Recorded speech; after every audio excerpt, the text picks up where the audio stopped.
सनकादिक ने भी अपनी गलती स्वीकार की है और कहा यदि भगवान ने अपना गुनाह माना है तो गलती हमसे भी हुई है, इसलिए हम इनके वंश में भक्त के रूप में जाएंगे। तो लोगों का मानना है कि जो प्रहलाद जी हुए, प्रहलाद जी सनकादिक के अंश से आए। भगवान के 4 अवतार हुए हैं, नरसिंह, बाराह, श्री राम और श्री कृष्ण। इनके 3 हुए, हिरण्याकश्यपु, हिरण्याक्ष। राम, कुंभकर्ण और रावण, दंतवक्र, शिशुपाल। और दूसरा कारण कहते हैं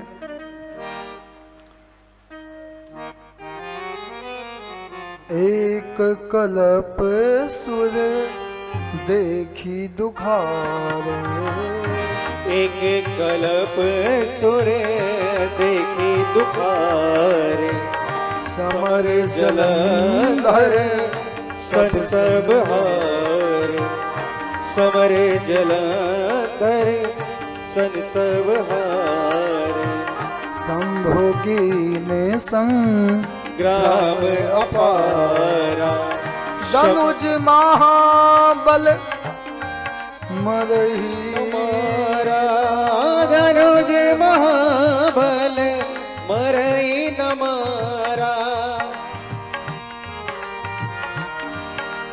ये सुंदर प्रसंग है जिसकी हम लोग आज कथा, तुलसी विवाह, आज देवता भी अब तक सोए थे हमारे यहाँ मानता है, आज देवता भी जगेंगे।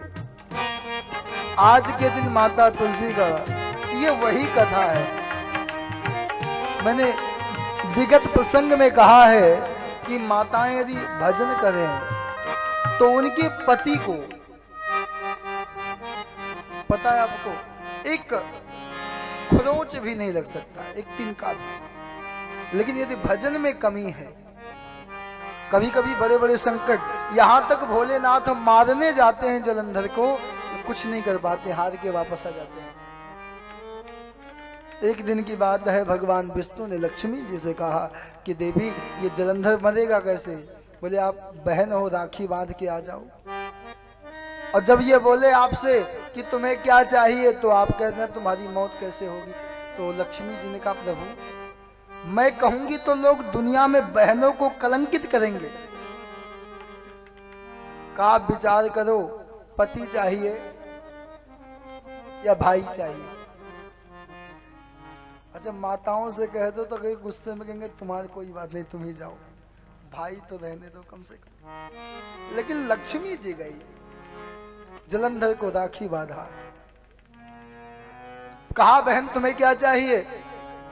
अरे संकोच है। बहन आप संकोच मत करो, जो चाहिए मांग लो, जो चाहिए मांग लो। पूछा भैया आपकी मौत कैसे होगी? बड़ा नाराज हुआ, तू कैसी बहन है? हर एक बहन अपने भाई के लिए उम्र मांगती है, दुआएं मांगती है, और तू पहली ऐसी बहन है जो अपने भाई की मौत मांगती है। लेकिन जाम कहने आई है यदि मेरी पत्नी की व्रत भंग होंगे और उधर मेरी मौत हो जाएगी। तो गोस्वामी जी लिखते हैं, छल कर टार्यो तासुव्रत प्रभु सुर कारज की, जब ते जन्म हो मरम तब श्राप कोर कर दीन। लेकिन छल करके, इसकी 2 कथाएं। एक तो भगवान विष्णु जलंधर बन के आए हैं, पहली कथा ऐसी है, हम सभी को विख्यात है। लेकिन दूसरी कथा मर्यादा के लिए बताते हैं कि जलंधर की पत्नी वृंदा पूजन कर रहे थे, तो एक ब्रह्मचारी जी दिखाई दिए। कहा, ब्रह्मचारी जी ने कहा भिक्षाम देही। वृंदा ने कहा ये पंडित जी मेरा सौभाग्य है, आपको भिक्षा दूं, लेकिन एक बात बताइए क्या मेरे पति कैसे हैं? तो भगवान ने कहा तुम्हारे पति पधार गए ऊपर। वृंदा ने कहा ऐसा नहीं हो सकता है। बोले बिल्कुल चले गए। कहा नहीं, कहा ये शव है ना तेरे पति का है, और मैं आशीर्वाद देता हूं तू इन हाथ पांव को, सर को अलग अलग है इकट्ठा कर दो, तुम्हारे पति जीवित हो जाएंगे। और जैसे वृंदा गई है, पति मान करके स्पर्श किया, हाथ पांव को इकट्ठा किया, व्रत भंग हुआ, उधर पति मारा गया। एक बात और है, हमारे यहां छूना पर पुरुष को शास्त्र में बड़ा वर्जित मानते थे। आजकल तो सारी मर्यादाएं समाप्त हो गई है। यदि मान लीजिए आप सही हो, सामने वाले की सोच, यदि आप पूजा पाठ करो, इसीलिए हमारे यहां पहले के समय में या तो गले मिलते थे, वो भी शास्त्रों में ऐसा उल्लेख नहीं है कि कोई आदमी उनसे गले मिले, कोई उनसे। आज मर्यादाएं समाप्त हो गई। पहले नियम होता था घरों में कि आदमी, कोई मेहमान आ जाए तो उसे घर के बाहर, अंदर नहीं, बाहर ही भोजन नाश्ता। और कोई महिला आई है तो घर के अंदर लेके जाते थे कि आप चलिए, और चल करके तब मर्यादाएं बची होती थी। आज जो आता वही चप्पल जूते पहन के घर में पहुंच जाता है। पहले नियम था कोई चरण पादुका जूते चप्पल तो घर के बाहर, पांव धुल करके तब घर के अंदर लाते थे।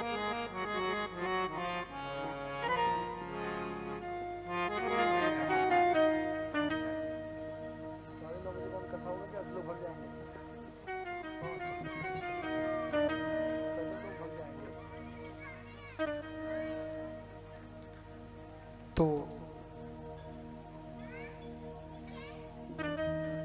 गोस्वामी जी कहते हैं, एक बात मुझे बड़ा अच्छा लगता है कि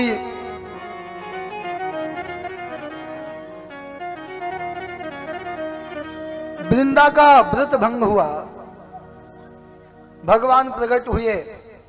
वृंदा ने कहा कालिया तूने क्या किया? जा मैं श्राप देती हूं, तू काला पत्थर हो जा। लक्ष्मी जी दौड़ के आई, तूने मेरे पति को पत्थर बना दिया, जा मैं श्राप देती हूं, तू वृक्ष बन जा। नारद जी प्रकट हुए, कहा माता जी शांत हो जाइए। कहा क्या शांत हो जाऊं? पति को, मेरे पति को पत्थर बना दिया।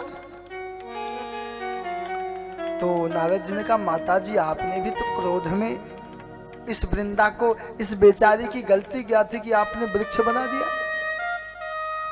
लक्ष्मी जी ने कहा गलती तो मेरे से हुई है। कहा एक काम करो, क्या? ये जो काले पत्थर की बात हुई है, ये कौन हुए? शालिक राम भगवान। इसलिए हमारे शास्त्रों में उल्लेख है कि शालिक राम भगवान की पूजा माताओं को नहीं करना चाहिए। और जिनके घर में शालिक राम भगवान हैं और बिना बनाए, और एक बात और, शालिक राम भगवान में सोना पाया जाता है, सोना, इसलिए शुद्ध माना जाता है। धातुओं में भगवान कहते सोना मैं हूं। और ये वृक्ष की बात हुई है, वे तुलसी महाराज।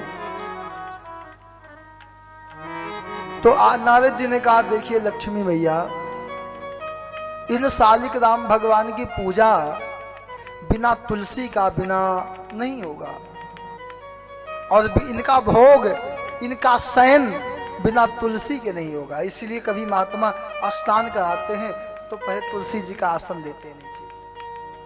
और आजकल दुनिया में बड़े ठाकुर, एक महात्मा विनोदी हुए, बोले दुनिया में बड़े ठाकुर हैं, लेकिन उनकी पत्नी उनके ऊपर आ जाए तो लोग कहेंगे पत्नी कैसे ऊपर हमेशा चढ़ी रहती है।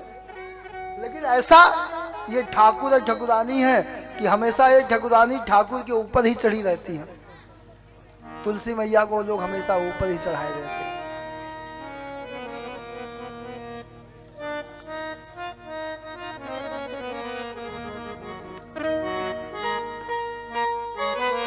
और ये समाधान हुआ आज तुलसी विवाह अभी हम लोग मनाएंगे। मैं 7 बजे के बाद पहले राम जन्म उत्सव मनाएंगे 7:15 पे, उसके बाद ठाकुर जी का जो उनकी इच्छा है। क्योंकि कथा मैंने विचार भी नहीं किया था इस महीने में, मैं तो पितर पक्ष में करने वाला था, लेकिन राम जी की इच्छा, ठाकुर जी की इच्छा। क्योंकि इस बार कथा में सारे त्योहार, और मुझे ने 8 तारीख को ग्रहण भी है, तो हमने कहा भाई क्या करें। तो ये हुआ भाई कथा 7 को ही पूर्णाहुति करते हैं। हमने कहा नहीं भाई, पूजा नहीं कथा तो कर सकते हैं, लोग भजन करते हैं, हम भी करेंगे। और ग्रहण काल में किया हुआ भजन, किया हुआ पूजा कभी विफल नहीं जाता है, वो तत्काल जाता है वहां पे। इसलिए आप देखिए लोग ग्रहण काल के समय कोई गंगा जी के, कोई नदी में, कोई मंदिर में, कोई कहीं भजन करता है। तो ये वृंदा की कथा। लेकिन एक बात देखिए, वृंदा ने तपस्या किया लेकिन उसके व्रत को कोई भंग नहीं कर पा रहा था, इसलिए नारायण को क्या बनना पड़ा? पति। छल का वेश, छल किया।